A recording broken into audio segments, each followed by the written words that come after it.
FBI ने dark web की एक ऐसी साइट को एक्सपोज किया जो बच्चों के साथ ज्यादती करने का सबसे बड़ा नेटवर्क था।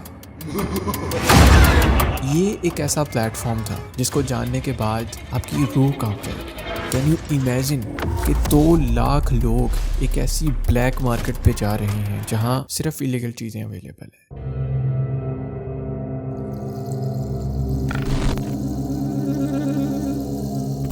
2015 इंटरनेट की दुनिया का एक ऐसा हादसा सामने आया जिसको सुनने के बाद शायद आपकी हालत ख़राब हो जाए।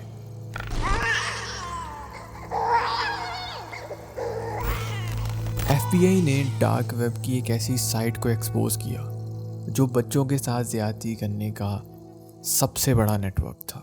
इस ब्लैक मार्केट का नाम था प्लेपेन। प्लेपेन एक ऐसा केस था जो ऑनलाइन प्राइवेसी पर कई सवाल खड़े कर गया, क्योंकि ये सब कुछ एक ऐसी जगह पे हो रहा था जहां लोग अपनी रियल आइडेंटिटी को छुपाकर कुछ भी कर सकते हैं। हर वो बुरा काम कर सकते हैं जो इंसान शायद इमेजिन भी नहीं कर सकता। आज हम प्लेपेन केस के हर छोटे राज को एक्सपोज करेंगे कि कैसे लोगों को इस काले नेटवर्क का पता चला, and most importantly cyber security और डिजिटल राइट्स पर इसका क्या असर हुआ। आइए देखते हैं आज की इस वीडियो में।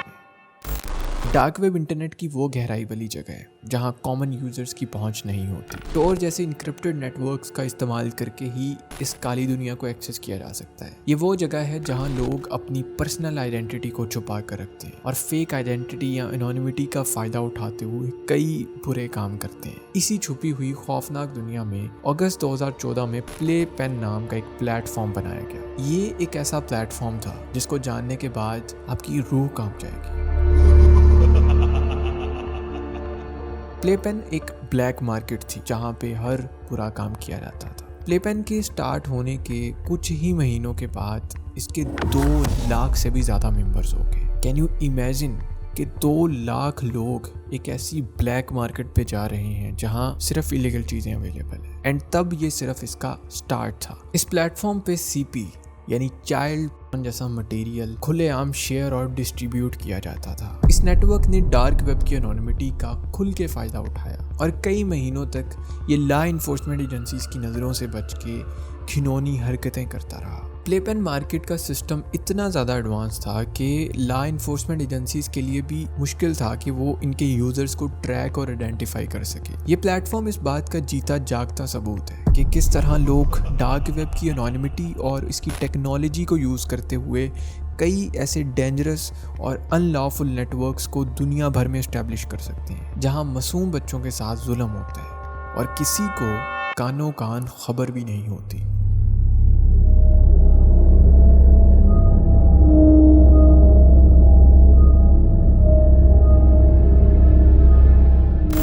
छह महीने तक ये वेबसाइट चलती रही और उसके बाद एफबीआई को एक फॉरेन लॉ इन्फोर्समेंट एजेंसी से टिप मिली कि टोर नेटवर्क पर एक ऐसी ब्लैक मार्केट ऑपरेट हो रही है जहां खुलेआम पोर्नोग्राफी को होस्ट किया जा रहा है, और उस ब्लैक मार्केट का नाम है प्लेपेन। कुछ मजीद इन्वेस्टिगेशन के बाद एफबीआई को सर्च वारंट मिल गया और इस वेबसाइट को शट डाउन करने और इसके ऑनर को पकड़ने का ऑपरेशन शुरू किया गया, और इस ऑपरेशन को ऑपरेशन पैसिफायर का नाम दिया गया। इस मिशन में एफबीआई ने एक खास और एडवांस टूल का इस्तेमाल किया जिसे नेटवर्क इन्वेस्टिगेटिव टेक्निक NIT कहा जाता है। ये असल में एक तरह का मालवेयर था जो डायरेक्टली प्लेपेन यूजर्स के कंप्यूटर में घुस के उनका इंपॉर्टेंट डाटा निकालने के लिए डिजाइन किया गया था। इनका मकसद यूजर्स के IP एड्रेसेस, मैक एड्रेसेस और ब्राउजिंग हिस्ट्री को ट्रैक करना था। ये सारी वो इंफॉर्मेशन थी जो कहीं ना कहीं यूजर्स को उनकी रियल आइडेंटिटी से लिंक करती थी। ये एडवांस्ड मालवेयर एफबीआई के लिए बहुत ज़रूरी था क्योंकि प्लेपेन की एनोनिमिटी और डार्क वेब की प्रोटेक्शन को तोड़ना आसान नहीं है। लेकिन NIT टूल का इस्तेमाल अपने साथ बहुत सी कंट्रोवर्शियल और इथिकल डिबेट्स को ले आया। तुम खुद सोचो कि एक ऐसा मालवेयर जो किसी के भी कंप्यूटर में डाला जाए तो वो उनकी IP एड्रेसेस, उनके मैक एड्रेसेस, उनकी बहुत सी एक्टिविटी को ट्रैक कर सकता है, और ये वायरस किसी के भी कंप्यूटर पे यूज़ किया जा सकता है। बहुत से लोगों को कहना था कि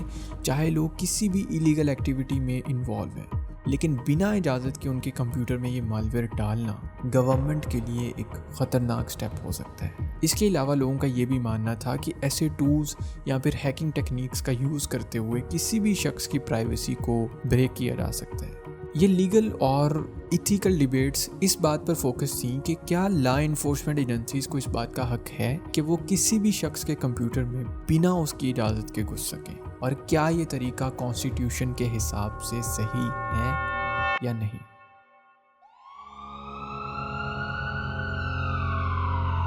एक तरफ लॉ इन्फोर्समेंट को इस टूल को यूज़ करने की ज़रूरत थी ताकि वो ऐसे घिनौने नेटवर्क को एक्सपोज कर सके, और दूसरी तरफ उनके उन तरीकों को एक रीज़नेबल बाउंड्री में रखना भी बहुत ज़रूरी था। मैंने एक वीडियो बनाई थी पेगासस स्पाईवेयर पे कि कैसे वो स्पाईवेयर मोबाइल्स में इंस्टॉल किया जाता है और कैसे लोगों को स्पाई किया जाता है through their phones, through their devices. अगर आप वो वीडियो देखना चाहते हैं तो लिंक आपको डिस्क्रिप्शन में मिल जाएगा। खैर, NIT का इस्तेमाल लॉ इन्फोर्समेंट एजेंसीज के लिए एक नया और पावरफुल टूल ज़रूर था, लेकिन इस बात का जवाब भी लॉ इन्फोर्समेंट या गवर्नमेंट को देना था कि वो इन टूल्स का यूज़ अपने फ़ायदे के लिए ना कर ले। खैर, ऑपरेशन पैसिफायर के थ्रू जो इंफॉर्मेशन मिली उसने ऑनलाइन बच्चों के साथ ज़्यादती के खिलाफ सबसे बड़ा इंटरनेशनल क्रैकडाउन शुरू कर दिया।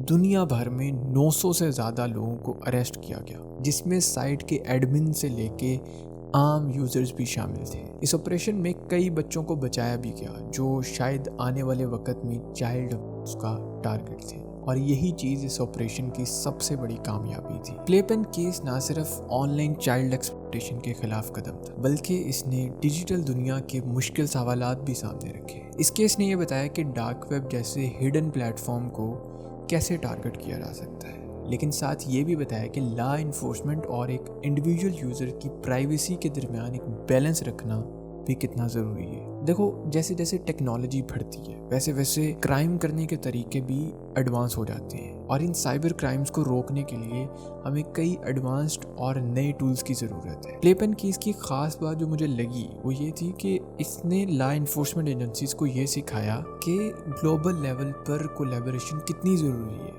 ये केस एक एग्जाम्पल है कि कैसे मल्टीपल कंट्रीज़ क्राइम के ख़िलाफ़ लड़ सकती हैं, जो बॉर्डर्स नहीं देखते, क्राइम देखते हैं, उसके खिलाफ लड़ने का तरीका देखते हैं। लेकिन उसी के साथ साथ ये केस ये भी हाईलाइट करता है कि अगर लॉज सेम ना हो, बहुत ज़्यादा फ़र्क हो, तो वो इन जैसे ऑपरेशंस को मुश्किल बना सकते हैं। बहुत से लॉज ऐसे होते हैं जो दूसरी कंट्रीज़ में अलग तरीके से होते हैं और हमारी कंट्री में अलग तरीके से होते हैं, तो ये चीज़ भी कहीं ना कहीं मुश्किल पैदा करती है। आज भी प्लेपेन केस एक एग्जाम्पल है कि किस तरह से इंसाफ लेने के लिए कई चैलेंजेस को फेस करना पड़ता है। At the end of this video I just want to say कि प्लेपेन का केस एक डार्क वेब की साइट का खात्मा नहीं था, बल्कि ये एक कहानी है जो हमें दिखाती है कि एक इंसान की डार्क साइड इतनी ज़्यादा खौफनाक हो सकती है।